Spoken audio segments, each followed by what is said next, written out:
गरुड़ पुराण तीसरा अध्याय। 13 दिन की विचलित यात्रा पूरी करने के बाद आत्मा अब यमलोक की ओर बढ़ती है और वहाँ उसका पहला सामना होता है चित्रगुप्त से। वही चित्रगुप्त जिनके पास हर जीव का पूरा जीवन, हर कर्म, हर पाप पुण्य लिखा होता है। गरुड़ पुराण बताता है कि जैसे ही आत्मा यमलोक के द्वार पर पहुंचती है, उसका नाम पुकारा जाता है और चित्रगुप्त अपने विशाल ग्रंथ से उस आत्मा का पूरा हिसाब खोलते हैं। आत्मा की आँखों के सामने वो हर दृश्य आता है जिसे उसने जीवन में किया होता है। किसे धोखा दिया, किसे दुख पहुंचाया, किसका भला किया और किस पल भगवान को याद किया।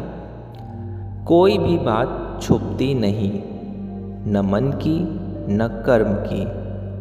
चित्रगुप्त का लेखा जोखा इतना गहरा होता है कि आत्मा खुद अपनी सजा या इनाम समझ जाती है। यहीं से शुरू होता है न्याय और यमराज का फैसला। गरुड़ पुराण कहता है, कर्मणा जायते जंतुः कर्मणा वर्धते नरः सुखम दुखम भयम क्षेमम कर्मणे वाधिपद्यते।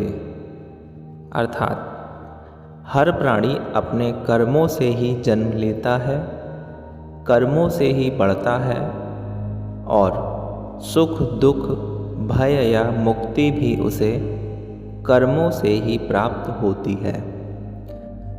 यमराज के निर्णय में केवल एक ही बात देखी जाती है, क्या इस आत्मा ने अपने जीवन में अपने कर्मों को समझा है? अगर हाँ, तो उसे पुनर्जन्म का एक और अवसर दिया जाता है और अगर नहीं तो उसे नरक की ओर प्रस्थान करना होता है। यही वो पल होता है जहाँ आत्मा को अपने जीवन के हर क्षण की कीमत समझ आती है। और अब अगले अध्याय में जानिए नरक की वो यात्रा जो केवल सुनी थी, पर आत्मा उसे स्वयं भोगेगी।